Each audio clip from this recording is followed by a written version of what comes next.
Wednesday, March 25th. Your warm-up is 30 of the following: 30 jumping jacks, 30 seal jumps, followed by 30 mountain climbers. From the plank position, drive the knee towards the elbow. 1, 2, 3, 4, 5 until you've done 30. From there, you need an object: barbell, kettlebell, dumbbell, my baking soda. With that object, hold it in the front or behind. It really depends on what you're working with. Barbell needs to go in the back. Other items can go in the front. But here I am. Good mornings. We have 30 of them. Making sure our feet are inside of our shoulders, pushing the butt back, keeping those shins vertical. When you're done with 30, you need your equipment. You are going to do 30 bent over rows. So if you have a kettlebell or a dumbbell or baking soda, grab it like so. Barbell, same thing, hinge forward. Object is in front of you, keeping the back nice and flexed. Pull to chest, 30 reps. From there, you're gonna take your object from the front rack position, 30 strict presses.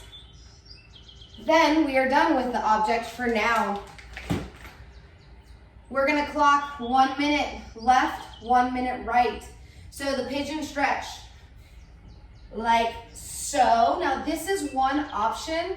I like it, but I actually also prefer with my knee on something. So if you have a chair or a trusted source, a box, whatever works, you're just gonna finagle yourself here, like so, for 1 minute.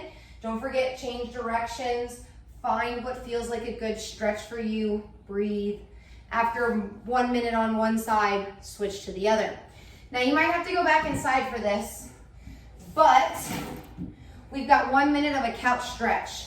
So reminder here is that we want our pelvis tucked under. I want to tuck underneath. That's gonna give a little bit more of a pull. You need help? Grab onto something. I would have my broom, but it's too far away from me, and I would help it support myself. 1 minute right, switch 1 minute left. This distance does not matter. What matters is my pelvis is in an appropriate position for me to get the biggest bang for my buck. Lastly, I lied. You need your equipment again. So I'm gonna take my trusted baking soda. I'm gonna hold it in the front rack, get my feet in my squat stance. So these are the first squats we're doing today. Get ready. 20 thrusters with your barbell, your baking soda, your kettlebell, or your dumbbell. Get warm, get loose. Moving into your workout today, you have a 10-minute AMRAP. I'm starting with the barbell home gym. The barbell will start from the ground. You will clean the barbell up, making sure that we have a full grip of the bar, elbows in front. That is crucial. Feet are in your squat stance. I want one full squat into your depth, coming out with power, finishing straight arms, straight legs. When the bar comes back down to the shoulders, that's our go for the next rep. I'm looking for the power to come up because my legs and hips cause the bar to come up, and I press through. After 10, we are going into 10 barbell bent over rows. Now that's the same weight.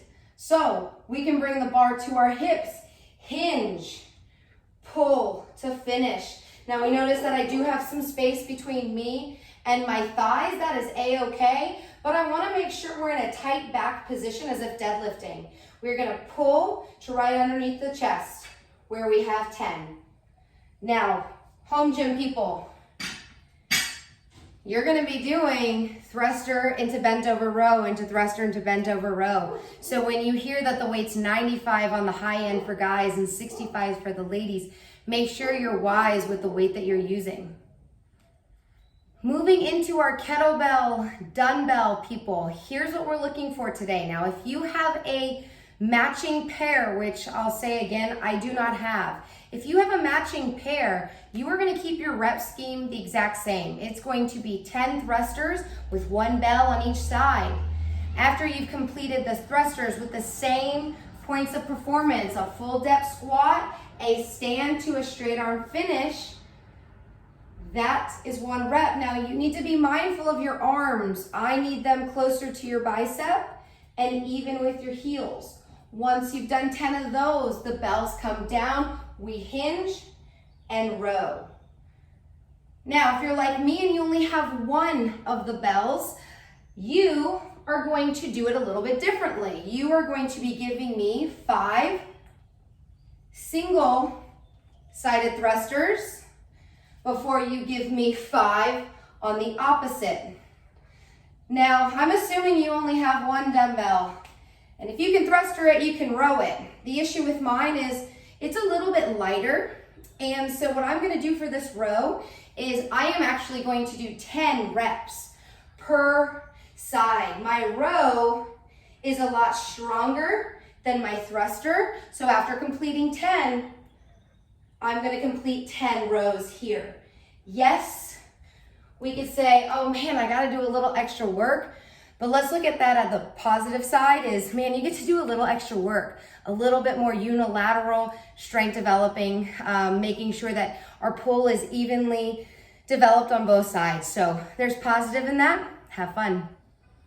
All right, lastly, if you are working out at home and you have 0 equipment, let's head back to the baking soda. So just like the home gym and the dumbbell kettlebell category, you guys are going to give me 10 thrusters, but it depends on your object. So with this object, I am comfortable using 2 hands, but I am equally comfortable resting this on my shoulder and actually doing this single armed. So I can do 10 with both my arms, or I can do half and half just like the kettlebell dumbbell group. So feel free, depending on what you have, to use 2 hands or going 5 thrusters on the right, 5 thrusters on the left. We are also doing 10 bent over rows. And like in the warm up, I can use 2 hands. However, this is a little light and I can manipulate my item here. So what I am gonna do is I'm gonna grab it. And due to the weight, I'm going to make this 10 per side. And I encourage you, if you have the capacity, through the object and the way you can manipulate it and the strength, to do 10 per side. Have fun, 10 minutes, good squats, good press outs, solid barbell, whatever bent over rows that you're working with, and we'll see you tomorrow.